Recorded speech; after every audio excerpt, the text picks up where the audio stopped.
Embracing the unknown. The journey of gratitude. Message on the occasion of the 152nd birth anniversary of Puji Sri Lalaji Maharaj. February 1st, 2 and 3, 2025, Kana Shanti Vanam. Create a dedicated space for meditation that is personal, clean, comfortable, cozy, and free from distractions. This helps us automatically tune in. As we continue to meditate, our meditation space becomes charged with our thoughts and feelings, allowing vibrations of sanctity and purity to prevail. This atmosphere enhances our meditation experience, and the positive charge remains intact over time. Embracing the unknown, the journey of gratitude. Dear friends, at the end of his tour of South Africa in 1981, Pujya Babuji Maharaj gave a message. 1. I appreciate my associates. Proceed towards unknown. Love him who loves all. Destination is not far off. Remembrance is the instrument. Bless your all. March 8, 1981. In the vast expanse of human thought, there lies an eternal quest, the search for meaning, purpose, and a destination beyond the. 1. This is published in Babuji's book, Messages Universal, and also in the compilation, Complete Works of Ramchandra, Vol. 3. Visible Horizon. This journey is not just a traversal of physical spaces but a deep inward exploration, propelled by gratitude, guided by remembrance, and directed towards the unknown. The guiding words of Pujya Babuji, I appreciate my associates. Proceed towards unknown. Love him who loves all. Destination is not far off. Remembrance is the instrument. Bless your all, serve as a profound compass for this spiritual journey towards infinity. Each phrase encapsulates timeless wisdom, inviting reflection and action for those seeking the infinite. Gratitude is the foundation. I appreciate my associates. Gratitude is not merely a polite expression of thanks, it is a transformative practice that reshapes perception and builds bridges among us. In the context of this journey, the phrase, I appreciate my associates, reminds us of the interconnectedness of human lives. No individual spiritual or philosophical journey unfolds in isolation. Each associate, whether a mentor, friend, or even a challenging adversary, plays a role in shaping our path. What makes me grateful is that the great master expresses appreciation towards all of us, his associates.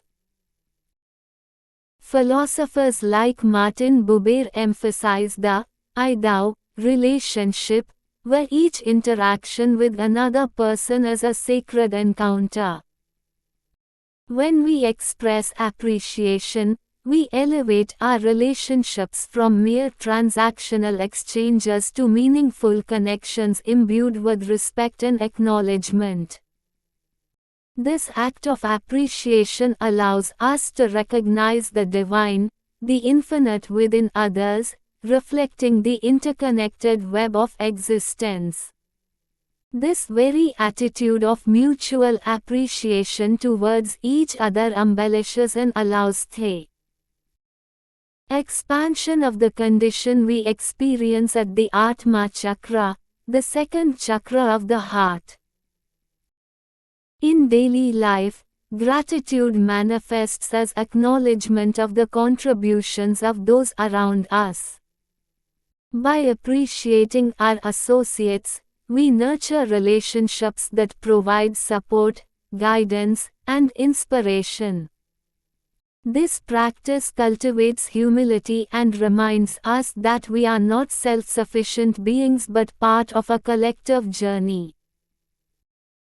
Gratitude also fosters inner peace, reduces resentment, and nurtures contentment, which are essential for moving towards higher goals, especially the much dreamt about state of unity between us all.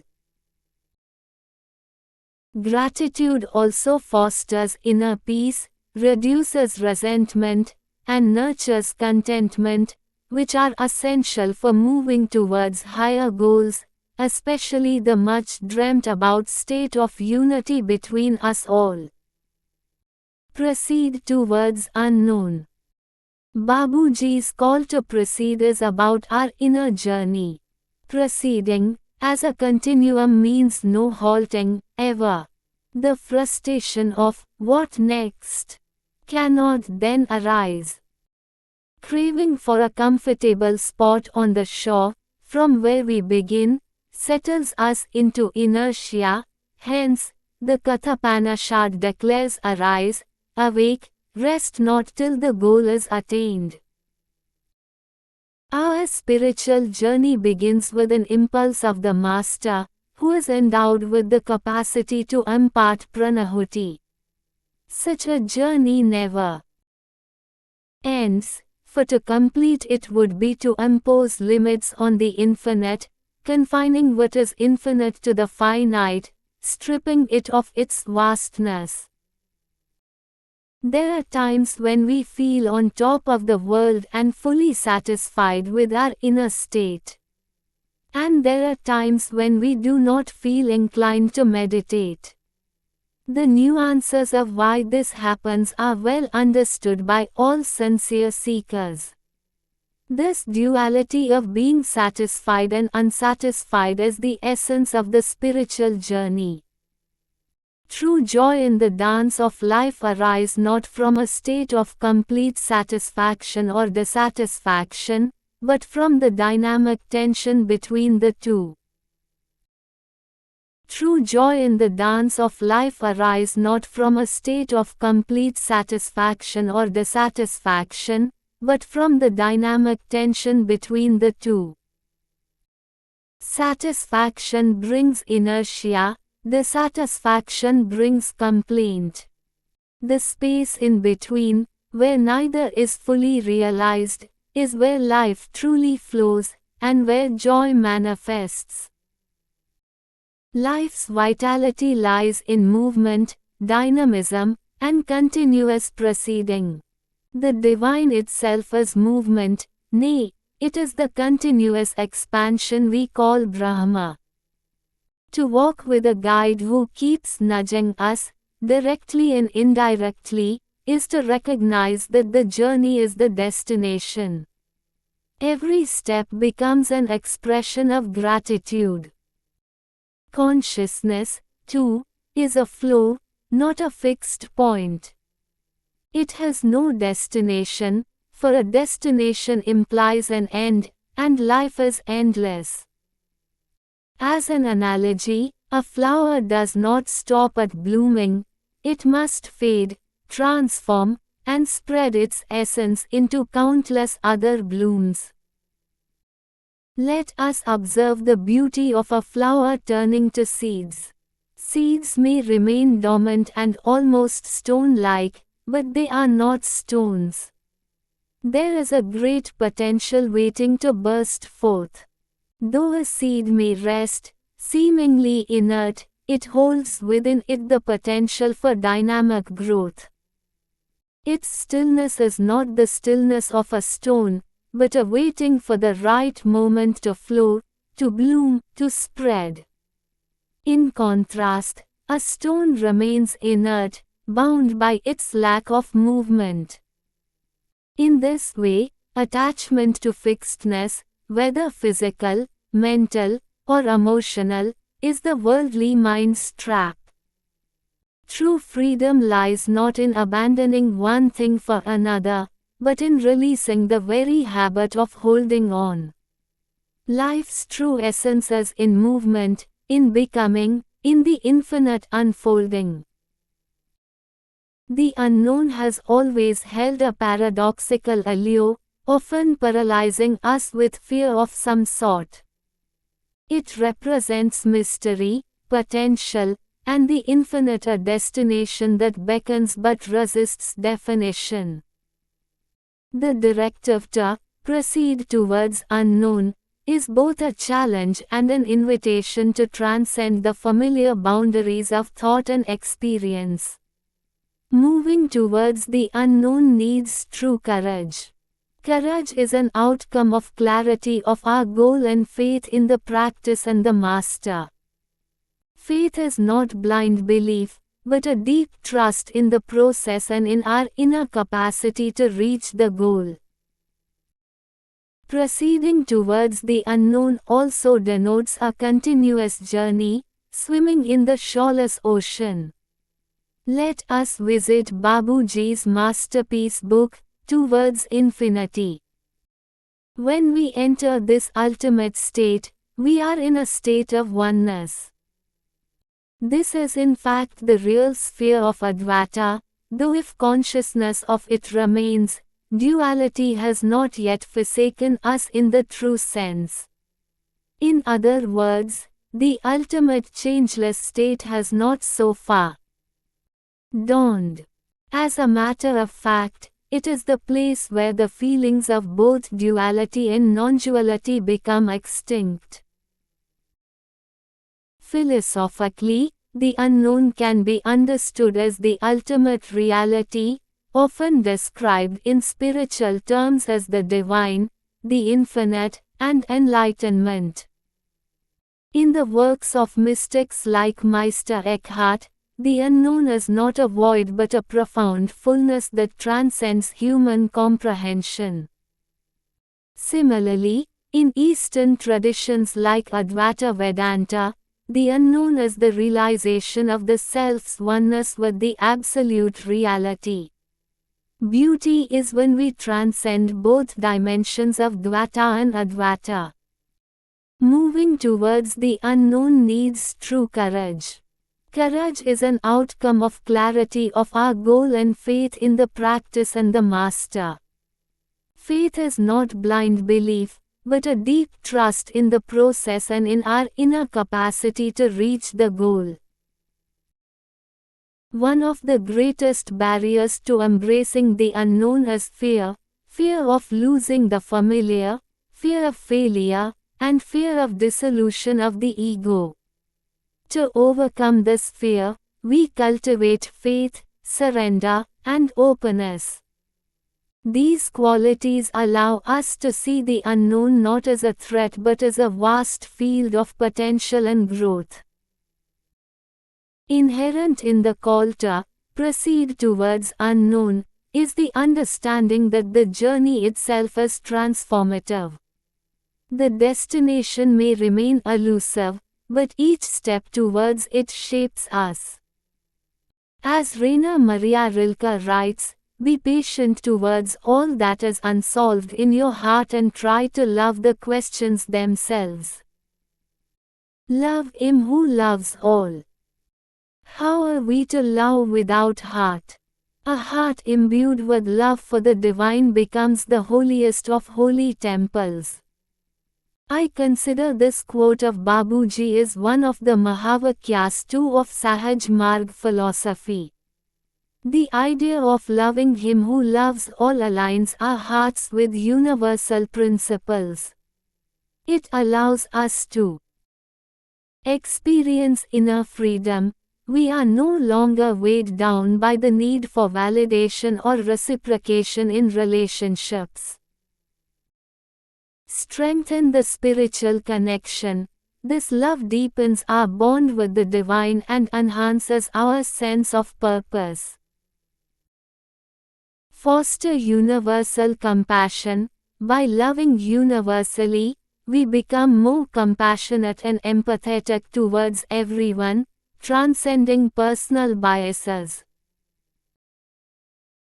When we focus our love on one who embodies universal love, whether this is the divine, a spiritual guide, or the essence of universal consciousness, it elevates our love from being personal and conditional to becoming expansive and selfless. This shift naturally creates a form of detachment that is not indifference but a higher state of unconditional care and compassion.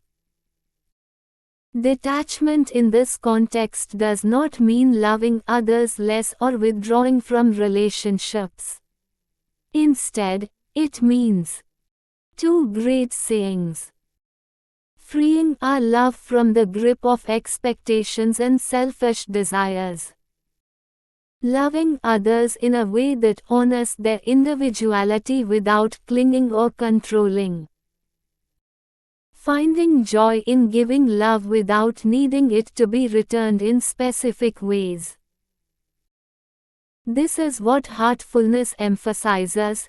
Love becomes more inclusive, pure, and rooted in a higher sense of purpose. When we direct our love towards one who loves all, it serves as an anchor for our emotional and spiritual self. Loving such a universal entity inspires equanimity. We are less swayed by the ups and downs of personal relationships because our love is rooted in the unchanging source. Unity. By aligning with one who loves all, we begin to see all beings as reflections of that universal love. This fosters a sense of oneness and reduces attachments born from a sense of separation. Freedom. Attachment often arises from fear of loss, rejection, or impermanence. Loving universally helps transcend these fears, freeing us to love genuinely. We begin to love others as an expression of the divine or universal consciousness. Our love becomes a channel for the universal love that flows through us.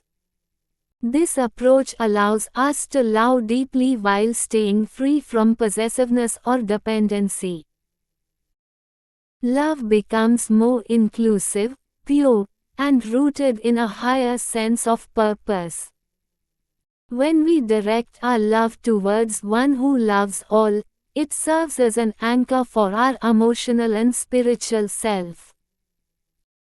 Heartfulness teaches that detachment doesn't mean disengaging from life.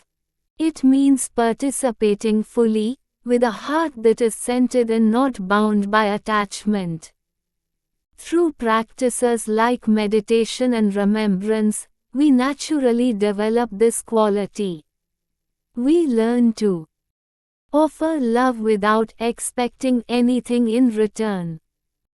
Let go of outcomes and embrace the beauty of the moment. See relationships as opportunities for growth, reflection, and service. Destination is not far. While the unknown may seem infinite, the assurance that the destination is not far suggests that the journey is more accessible than it appears. This paradox, an infinite goal that is also near, is a common theme in spiritual and philosophical traditions. In Advaita Vedanta, the self is already one with the Absolute. The journey is not about reaching a distant place but about realizing an ever-present truth. Similarly, in heartfulness and other meditative practices, the inner journey reveals that the destination lies within the heart. The assurance that the destination is near also challenges our perception of time. Spiritual progress is not linear. Moments of insight and transformation can arise suddenly, like moving the head from right to left, or the Zen concept of Satori, a sudden awakening. This encourages us to remain persistent and hopeful, knowing that every moment holds the potential for profound realization. Remembrance is the instrument. Remembrance, the practice of keeping a higher reality in mind, is a powerful tool for spiritual growth. In many traditions, remembrance is both a means and an end, anchoring us in the divine presence while guiding us towards ultimate realization. The unknown goal defies any mental comprehension of remembrance, how to remember the unknown. So, we make do with the state we arrive at during each meditation. Appreciating that state makes us further appreciate the giver of the condition, and remembrance of the giver becomes easier. Remaining absorbed in such a state reaffirms our trust, and so touch-and-go moments of love begin. Continuity in this direction leads us to an ocean of love, where we as drops merge in the ocean, and we arrive at the Advaita state. Even when we offer prayer, there is another entity besides us to whom we are praying. So, there is Dvaita or duality. When a drop merges in the ocean, as described by sage Kabir, there is a state of Advaita or oneness. Oneness is no doubt a very high state. In Samadhi, where no idea of the self or the higher entity remains, such a state is beyond duality and oneness. Bless your all. At the end of the message, Babuji blesses us all. Such a divine gift is the most precious thing we receive in order to proceed to the destination, awakening gratitude and allowing all the other aspects to unfold. We are all blessed, as he continues to facilitate our growth and evolution. A dynamic and purposeful life. In conclusion, our journey is endless, described by these guiding words that have both timeless and infinite implications. While this journey is full of mysteries pointing towards a destination, it also reveals that the true value lies in the process, the journey itself. Gratitude deepens relationships and grounds us in the present. Courage propels us towards the unknown, while remembrance keeps us aligned with the ultimate goal. As we proceed, we shall surely discover that the unknown is not an external destination but a profound realization within. The heart becomes both the compass and the terrain, guiding us towards a truth that transcends words and concepts. Gratitude deepens relationships and grounds us in the present. Courage propels us towards the unknown, while remembrance keeps us aligned with the ultimate goal. In the end, the journey is a dance between the finite, the human, and the infinite, the known and the unknown, the self and the divine. These simple yet profound words remind us that with gratitude, remembrance, a courageous heart, and the blessings of the Master, the journey will always help us evolve. The journey can be joyous as well as trying, so never stop. If Lord Krishna had to declare, "I cannot remain idle even for a single moment," it is only to convey to us the simple prescription for leading a dynamic and purposeful life. With love and respect. Kamlesh D. Patel. On the occasion of the 152nd birth anniversary of Pujya Lalaji Maharaj. When we don't remember why we have come to this earth, what is our purpose, then there is no possibility of development. Being born, growing up, earning, getting married, having children, Everyone is doing all this on their own, but what is different from this, whether we are doing it or not? Everyone is living life, humans as well as animals. The only difference between the two is the level of consciousness.